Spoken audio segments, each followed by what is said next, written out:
हमारे देश के फौजी, हमारे भाई जो इस देश की बॉर्डर पर रहकर हिफाजत करते हैं, लेकिन कुछ ऐसे लोग होते हैं जो इसी देश में रहते हैं, इसी देश का नमक खाते हैं और फिर भी इसी देश से नमक हरामी करते हैं। वो एक तरह से सत्ता के दलाल भी होते हैं। एक बार क्या होता है, अपने ही देश का एक व्यक्ति अपने देश की गुप्त इंफॉर्मेशन को दूसरे देश को बेचने के बारे में सोचता है।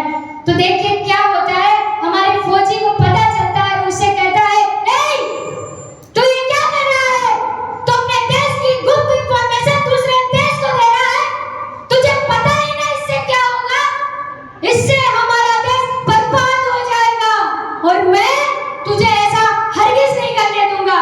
हम फौजी अपने देश के लिए अपनी जान देते हैं, लेकिन तुम जैसे लोग जो इसी देश में रहते हो लेकिन इसी देश से गद्दारी करते हो, मैं तुम्हें ऐसा हरगिज नहीं करने दूंगा। उतने में वह देशद्रोही कहता है, तू क्या मुझे नहीं करने देगा? मैं तो ऐसा करके रहूंगा। मैं इस देश की गुप्त इंफॉर्मेशन दूसरे देश को देते रहूंगा।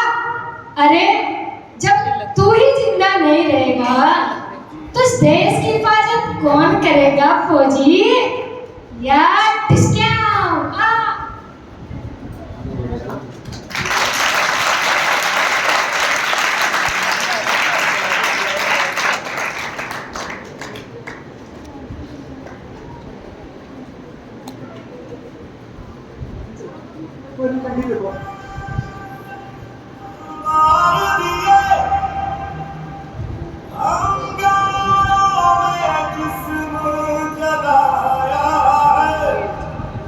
अब जाके कहीं हमने सर पे केसरी रंग सजाया है। वो देशद्रोही कहता है, मैं इस देश को बेचकर करोड़ों कमाऊंगा, करोड़ों। इस देश को बेचकर मैं करोड़ों कमाऊंगा, करोड़ों। उतने में ही उस देशद्रोही का एक साथी उसे खुद से भी गद्दारी करता है। अरे तू क्या करोड़ों कमाएगा? मैं कमाऊंगा, मैं इस देश को बेचकर करोड़ों कमाऊंगा, करोड़ों। यार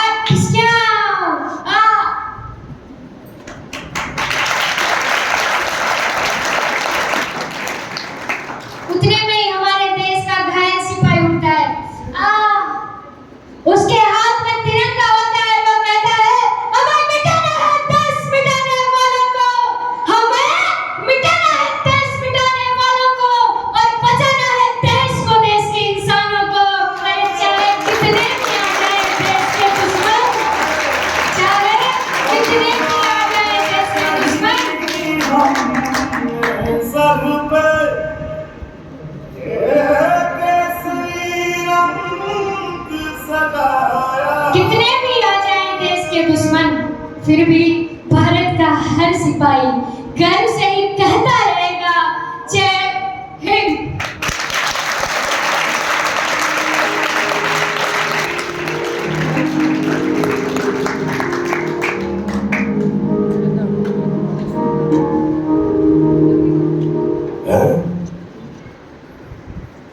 ये एक छोटा सा सॉन्ग है जो उस समय का है जब हमारा देश आजाद नहीं हुआ था।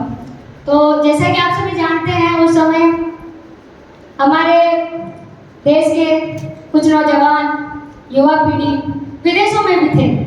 तो उन सभी को एक करने के लिए, उन सभी को भारत बुलाने के लिए एक मुहिम चलाई जा रही थी।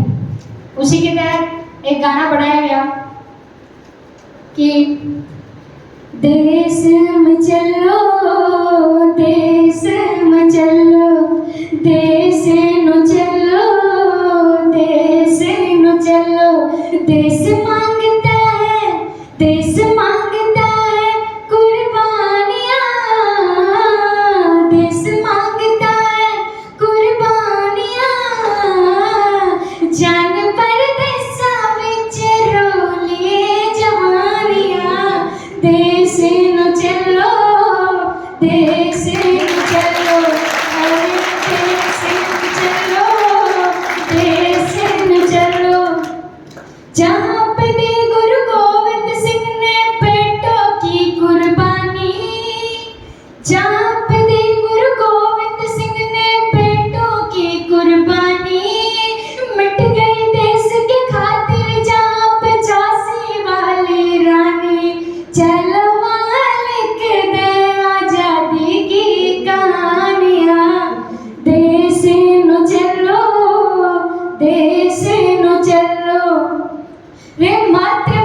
देश नु चलो, देश नु चलो। अंत में सिर्फ एक ही पंक्ति कहकर समापन करना चाहूंगी कि जो लोग हिंदुस्तान में रहकर पाकिस्तान की जय का नारा लगाते हैं, वो ऐसे लोग होते हैं जो अपने